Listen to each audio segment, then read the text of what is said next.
আয় শম্পা, বৃষ্টিতে কি করো? আসো।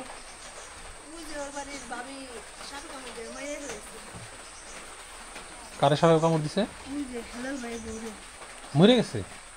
দূরি বলে সেটা দিছেন তাই এসি একটু নয়ে যেতেছে বললেন দি।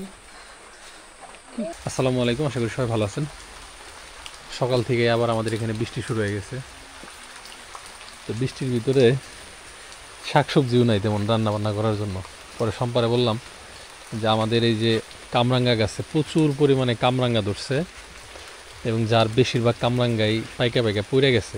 পাকাটা না, এই যে এই সাইজেরটা না, পাকাটা বেশি এই মিষ্টি। কামরাঙ্গা আর হলো গুড়া মাছ, কয়েকদিন আগে গুড়া মাছ রাখছিলাম, সেই গুড়া মাছটা ফ্রিজে রয়ে গেছে। তো ভাবলাম যে গুড়া মাছ দিয়ে কামরাঙ্গা খাবো। এগুলা তো হইব না সম্পা। এইটু কাঁচাটা ওই ভিতর কি জানা লাগবে। তো কি পরিমাণ কামরাঙ্গা অপচয় হয়েছে আপনাদেরকে যদি একটু দেখাই। বৃষ্টি না থাকলে তাও খাওয়া দেখেন, ওই যে বিদেশে বিভিন্ন ভিডিও দেখেন যে গাছের নিচে আপেল পড়ে থাকে আর আফসোস করি যে আহারে এরকম একটা আপেল গাছ যদি আমাদের এখানে থাকতো। তা আমার মনে হয় আমার এই ভিডিও যদি বিদেশের কেউ দেখে তার বলবে আহারে আমাদের যদি এরকম একটা কামরাঙ্গা গাছ থাকতো। আসলে নদীর এই পার থেকে মনে হয় যেন ওই পার না, যে জায়গায় যে জিনিসের অভাব আর কি। হ্যাঁ, ওই পার সুন্দর আর ওই পার তো ভাবছিলাম যে কাঁচা কামরাঙ্গা কিছু পাবো, কিন্তু আইসা দেখতেছি সবই হচ্ছে পাইকে গেছে। কয়েকটাই লেবু, বেশি লাগবে না। কয়েকটাই লেবু এই যে দিব। তো সম্পাও গোসল করবে, আমিও গোসল করব, এই জন্যই মূলত বৃষ্টিতে ভিজতেছি। আমি বলছিলাম যে আমি সিরা এনে দিই, ও বলতেছে না আমিও যাই। আর সম্পা, জঙ্গলে কিন্তু এখন ঢোকার সময় সাবধান। অলরেডি তো বুঝা ফেলছো, এতদিন শুধু আমরা মানে পত্রপত্রিকায় খবরে দেখতাম যে সাপের কামড়ে মানুষ মারা যায়। আজকে সত্যি সত্যি বাড়ির পাশে আত্মীয় আমাদের, তাই না, মারা গেল। তো মারা যাওয়ার পিছনে মূল কারণ হইতেছে অসাবধানতা। অসাবধানতাটা কি, মানে অনেকেই আসলে জানে না যে সাপে কামড় দেওয়ার পরে কি করতে হবে। তো সাপে কামড় যদি আপনাকে দেয়, দিতেই পারে, হ্যাঁ, অস্বাভাবিক কিছু না। দিলে প্রথম 1-1.5 ঘন্টা ওইটা খুবই গুরুত্বপূর্ণ। প্রথম কথা হইতেছে মাত্রা অতিরিক্ত ভয় পাওয়া যাবে না। যদি আপনি ভয় পান তাহলে আপনার হার্টবিট বাইরে যাবে, তার মানে হচ্ছে আপনার শরীরের যে রক্ত চলাচল সেটা দ্রুত হবে। আর বিষটা কিন্তু ছড়ায় রক্তের মাধ্যমে।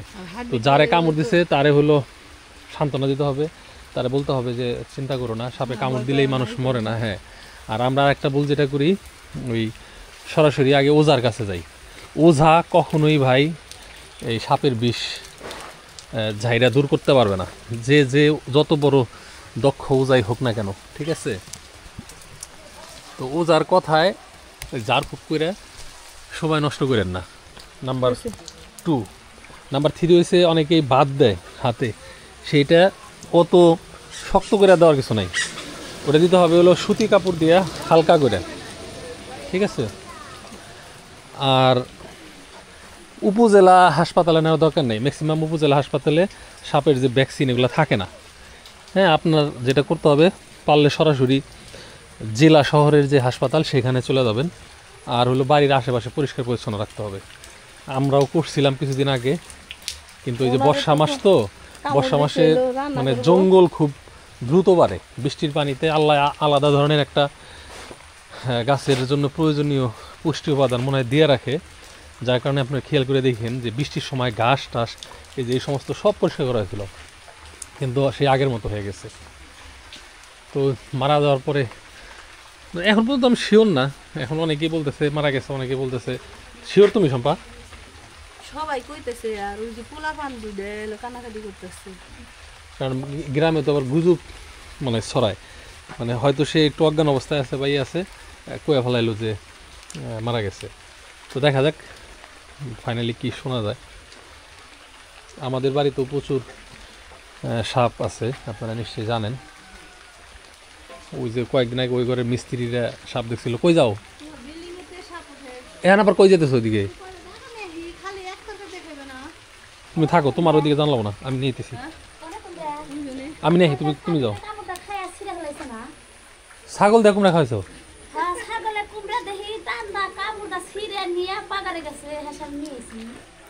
তো এটা আসলে আমাদের জন্য একটা ওয়ার্নিং। আমাদের বাড়িঘর তো দেখতেছিনি পুরাটাই মানে জঙ্গল, আর সাপ তো এর আগে দেখাইছিও, সাপের অভাব নাই। ওই ছোট সাপ থেকে শুরু করে বড় সব ধরনের সাপে আমাদের বাড়িতে আছে। আর আসলে এই সময়টা এই যে প্রচুর জঙ্গলের কারণে হলো টেনশন, কারণ এই সময়টাতে সাপ বেশি বেশি খাবে, ঠিক আছে, বেশি বেশি খাবে। কারণ সামনে আস্তে আস্তে শীতকাল, ওই সময় ওরা আবার গর্তে টর্তে লুকায় থাকে। তো ওই সময়ের যে এনার্জিটা দরকার সেটা ওরা এখন সংগ্রহ করে, কারণ এখন প্রকৃতিতে খাবারের অভাব নেই, প্রচুর পরিমাণে ব্যাঙের প্রজনন মৌসুম। হ্যাঁ, ছোটো ছোটো ব্যাঙের বাচ্চা, ওগুলা মানে সাপের প্রিয়। এই যে এগুলা শম্পা, এগুলো তো বড় হয় নাই, বেশি বড় হয় নাই, কিন্তু বাইসা বাইসা বড়গুলো আনতেছি। এখনকার বৃষ্টির একটাই গুণ, শীত পড়ে না, মানে টেম্পারেচার 30 ডিগ্রি সেলসিয়াস। বৃষ্টির কারণে যে খুব বেশি টেম্পারেচার হেরফের হবে তা হবে না, বড় জোর 1-2 ডিগ্রি, মানে বৃষ্টিতে ভিজতে মজা লাগে। বাবা একবারে শাকসবজি উঠায় গোসল করে ফেলাই। এই বৃষ্টির কারণে যে আমাদের বাদামগুলা এখন পর্যন্ত ছিঁড়া হইল না।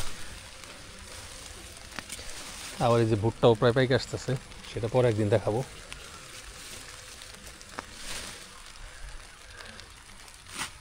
এই যে এখানে একটা একা কিরম মোটা হয়েছে, দিলাম মাঝখান থেকে মেলা হয়েছে, কিন্তু ধরো জাতীয় মাছ দিয়ে রান দিকে আর পাঙ্গাস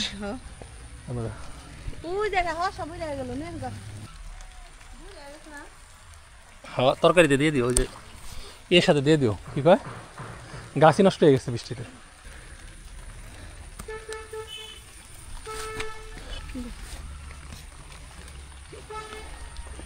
এই জমিটা হাল দিয়ে রাখছি, বৃষ্টির কারণে বুনতে পারতেছি না। কয়টা সবজির বিচি লাগামু তাই পারতাছি না, 15টা দিন ধরে কি অবস্থা। এই যে জঙ্গল হয়ে আগাছা হয়ে অবস্থা খারাপ। ওই বেগুনের চারা কিনতে মারা গেছে নাকি কিছু, মাঝখানে কয়েকটা নষ্ট হয়ে গেছে। দুপুরে খাইতে বসলাম কামরাঙ্গা দিয়া ছোট মাছ, বিসমিল্লাহ।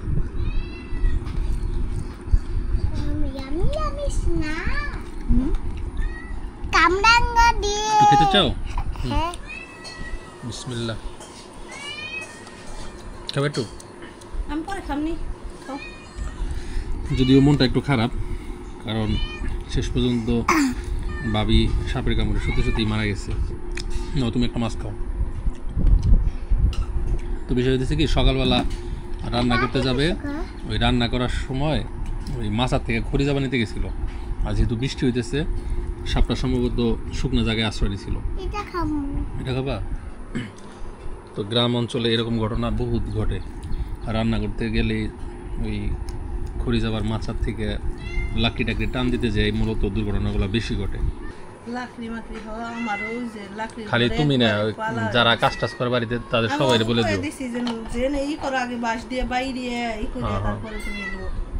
তারপরে জন্ম মৃত্যু আল্লাহর হাতে, তো আল্লাহ ওনারা জান্নাতবাসী করুক। ভালো থাকেন সবাই, আল্লাহ হাফেজ, আসসালামু আলাইকুম।